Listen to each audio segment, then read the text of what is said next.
I don't care how sound of a believer you are. You may be a King James, Jesse James preaching, teaching church. There's a storm out on the ocean, and it's blowing your way. When you're young and when you're old. As a matter of fact, we're going to see today whether you're a saint or ain't.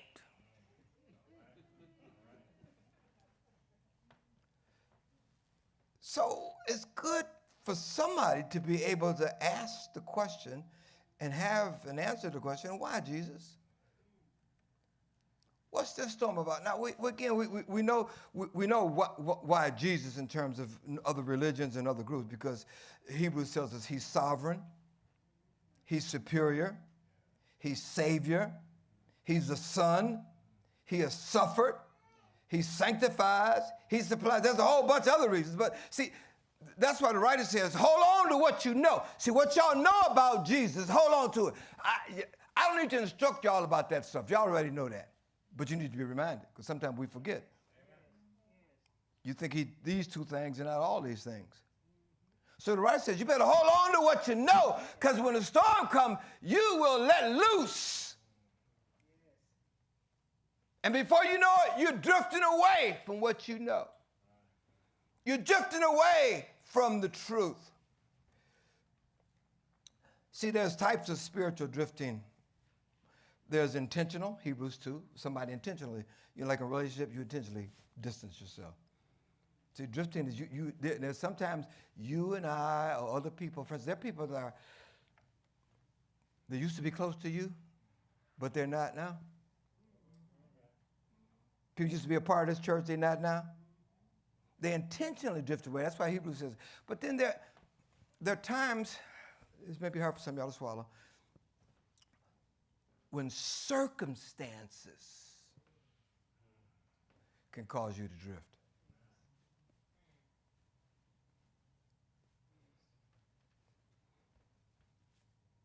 Here you go, not me, okay. We're going to see in our story here today. Let me jump ahead, even I want to hit on it strong later. Paul was on a journey. And Paul, more spiritual than anybody in this church. He went to the third heavens. He wrote most of the New Testament. Ain't none of y'all going to get as close to God as Paul. But we find him drifting.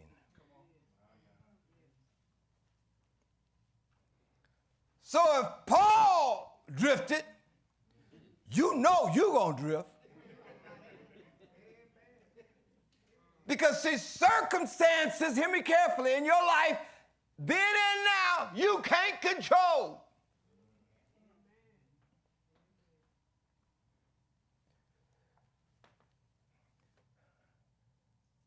Just think of what we would be like if we wasn't black. As if you would like to control that.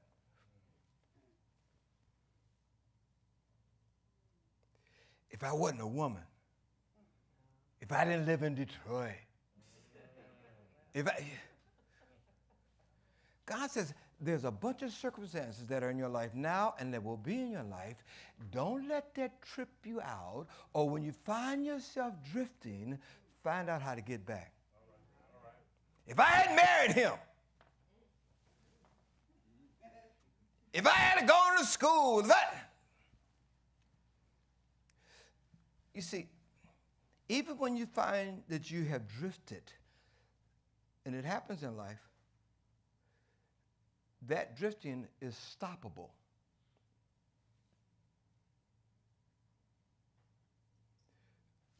People who've been messed up with church hurt, that has to be healed. God said, I don't care what circumstances has caused you to drift, that drifting can be stopped. And this should give you hope for your children, because some of us got children and grandchildren and relatives. I used to go to church, I used to go to camp, and they've drifted away. and we see them drifting and we get the word and scared. I said, listen, I'm the kind of God that even when you find yourself or loved ones have drifted, whether it's the church or the assemblies or the brethren or whoever, God says, I want you to know from your experiences that I can stop that drift. I can stop that drift. And so we see in Ezekiel chapter 14, for instance, 14:11, I like this verse. God says, so that the house of Israel may no longer drift away from me and no longer defile themselves with all their transgressions, but they will be my people, and I will be their God. So I've got some loved ones, some children, some relatives, and God said, listen to him, do you believe that what I did for Israel, I'll do for your loved ones?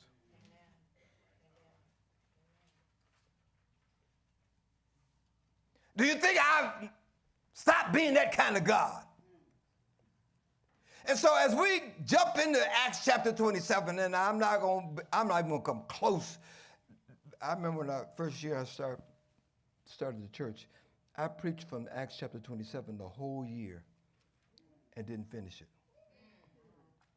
Because in Acts chapter 7, there are some object lessons from a drifting ship. Now, we have a Sunday school teacher here. Do you remember using object lessons? Now, wait a minute, you messed with me when you first came in, right? Okay, now it's getting back. See, remember I told you, don't worry about it. Keep on.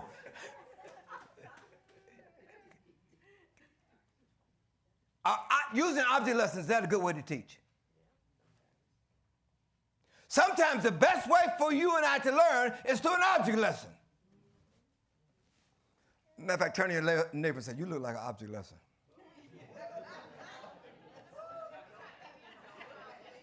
See, I believe he drifting off to sleep, huh? I believe that one of the best ways for you and I to learn, especially at our age, is through object lessons. And so in Acts chapter 27, there's all kind of object lessons. Well, let's unpack it a little bit. First of all, it's the story of ships. Everybody say ships. Now, in the Bible, ships are a fitting spiritual biblical image of the church. When the Bible talks about ships, Old Testament, New Testament, ecclesia, one of the best ways to think of a church is that a church is a ship. Turn, right there we go. Somebody said relate. We can go on. Relationship, leadership, all kind of ships. So God says, think of yourself, think of this church, think of your family as a ship.